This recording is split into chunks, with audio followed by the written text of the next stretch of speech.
Hello दोस्तों, मैं किफन स्वागत करता हूं आपका। आज हम पढ़ने वाले हैं 25 अगस्त 2021 के मोस्ट इम्पॉर्टेंट करंट अफेयर्स। तो लास्ट तक बने रहिएगा। Let's start. पहला क्वेश्चन है, हाल ही में विश्व उद्यमी दिवस कब बनाया गया है? तो राइट आंसर जगह ऑप्शन बी 21 अगस्त को विश्व स्तर पर हितधारकों के बीच उद्यमी नवाचार के बारे में जागरूकता पैदा करने के लिए यह विश्व उद्यमी दिवस मनाया गया है 21 अगस्त को। अगस्त के इम्पोर्टेंट डेज है, तो अगस्त के जो अब तक इम्पोर्टेंट डेज बनाए जा चुके हैं उनके बारे में देख लेते हैं। तो 1 अगस्त को बनाया जाता है मुस्लिम महिला अधिकार दिवस, और 1 अगस्त को ही बनाया जाता है विश्व लंग्स कैंसर दिवस, और 4 अगस्त को बनाया जाता है राष्ट्रीय अस्थि जोड़ दिवस। 6 अगस्त को बनाया जाता है हिरोशिमा दिवस। 7 अगस्त मोस्ट इम्पॉर्टेंट डेज राष्ट्रीय हथकरघा दिवस, यह 7 अगस्त को बनाया जाता है। 8 अगस्त को बनाया जाता है अंतर्राष्ट्रीय बिल्ली दिवस, और 9 अगस्त को बनाया जाता है नागासाकी दिवस, और 9 अगस्त को ही बनाया जाता है विश्व आदिवासी दिवस। 9 अगस्त को। 10 अगस्त को बनाया जाता है मोस्ट इम्पॉर्टेंट विश्व जैव ईंधन दिवस, और 10 अगस्त को ही बनाया जाता है अंतर्राष्ट्रीय फेयर दिवस, इंटरनेशनल लॉयन डे। नेक्स्ट जो है 12 अगस्त को बनाया जाता है अंतर्राष्ट्रीय युवा दिवस, और 12 अगस्त को ही बनाया जाता है विश्व हाथी दिवस, वर्ल्ड एलिफेंट डे, और 13 अगस्त को बनाया जाता है विश्व अंगदान दिवस, और 13 अगस्त को एक और डेज बनाया जाता है विश्व वामपंथी दिवस। 14 अगस्त को बनाया जाता है विश्व प्री डायबिटीज दिवस, और 15 अगस्त को बनाया गया है स्वतंत्रता दिवस की 75वीं वर्षगांठ। 19 अगस्त को बनाया जाता है विश्व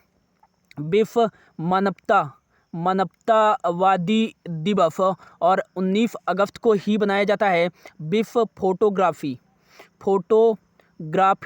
दिवस। 20 अगस्त को बनाया जाता है अक्षय ऊर्जा दिवस 20 अगस्त को, और 20 अगस्त को ही बनाया जाता है वर्ल्ड मॉस्किटो डे, विश्व मच्छर दिवस। 21 अगस्त को बनाया जाता है 21 अगस्त यहाँ पर लिख लीजिएगा। 21 अगस्त को बनाया जाता है वरिष्ठ नागरिक दिवस, और 21 अगस्त को ही बनाया जाता है विश्व उद्यमी दिवस, जैसा कि हमने पढ़ा। 22 अगस्त को बनाया जाता है विश्व संस्कृत दिवस। किस दिन मनाया जाता है? 22 अगस्त को। तो ये थे अगस्त। अगला क्वेश्चन है, हाल ही में भारत ने किस बैंक के साथ बेंगलुरु में मेट्रो रेल नेटवर्क का विस्तार करने के लिए 500 मिलियन ऋण पर हस्ताक्षर किया है? तो बेंगलुरु में मेट्रो रेल नेटवर्क का विस्तार करने के लिए 2 लाइन मेट्रो रेल नेटवर्क का विस्तार करने के लिए भारत ने ADB एशियन डेवलपमेंट बैंक के साथ 500 मिलियन अमेरिकी डॉलर का समझौता किया है। ADB के साथ किया गया है। तो ADB का जो फुल फॉर्म हो जाएगा वो हो जाएगा एशियन डेवलपमेंट बैंक, इसका फुल फॉर्म हो जाएगा, और इसकी स्थापना 19 दिसंबर 1966 को की गई थी। इसका हेडक्वार्टर मनीला फिलीपींस में इसका हेड क्वार्टर है, और इसके जो अध्यक्ष हैं वो हैं मात्सुंगू असाकावा। ये कहाँ से बिलोंग करते हैं? जापान से बिलोंग करते हैं। इसकी मेंबर कंट्री 68 है। नियो जो है वो लास्ट मेंबर कंट्री है ADB की। नेक्स्ट बात करें, बेंगलुरु को दिया गया है ये ऋण। तो बेंगलुरु को अंतरिक्ष शहर के रूप में जाना जाता है, और यहीं स्थित है इसरो का headquarter, Indian Space Research Organisation का, जिसका हेडक्वार्टर कहाँ है? बेंगलुरु में। और इसके संस्थापक विक्रम अम्बलाल साराभाई, और वर्तमान में इसके जो अध्यक्ष हैं वो हैं के सिवान। याद रखिएगा कि इसरो और नासा मिलकर 2023 तक एक पृथ्वी अवलोकन विश्व स्तर पर मापन के लिए निफार उपग्रह लॉन्च करेंगे।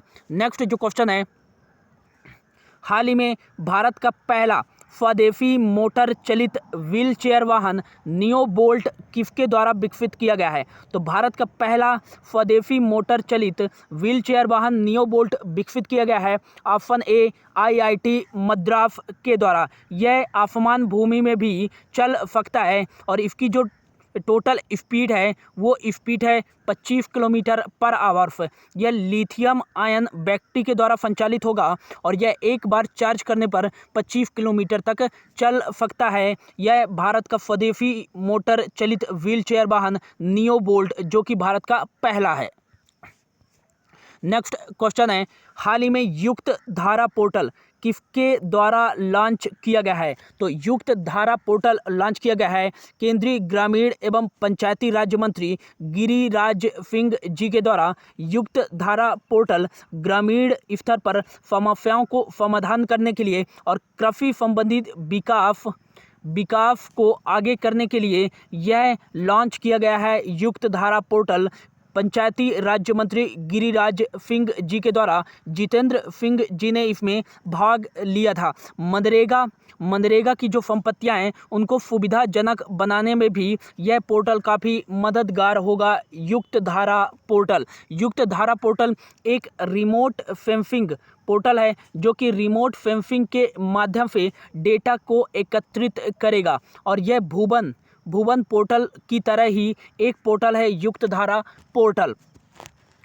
नेक्स्ट जो क्वेश्चन है, हाल ही में बैटलफील्ड नामक पुस्तक किसके द्वारा लिखी गई है? तो बैटलफील्ड नामक पुस्तक लिखी गई है ऑप्शन बी विश्राम बेडेकर के द्वारा। विश्राम बेडेकर के द्वारा बैटलफील्ड नामक पुस्तक लिखी गई है। यह एक भारतीय पुरुष और यूरोप की महिला के बीच एक स्टोरी है, इसमें लिखा गया है विश्राम बेडेकर के द्वारा बैटलफील्ड। नेक्स्ट क्वेश्चन है, हाल ही में दुनिया का पहला जीवाश्म मुक्त स्टील कहाँ निर्मित किया गया है? तो दुनिया का 100% जीवाश्म मुक्त स्टील निर्मित किया गया है ऑप्शन ए स्वीडन में दुनिया का पहला जीवाश्म मुक्त स्टील निर्मित किया गया है और इसे ग्रीन स्टील के नाम से भी जाना जाता है। स्वीडन में निर्मित किया गया है।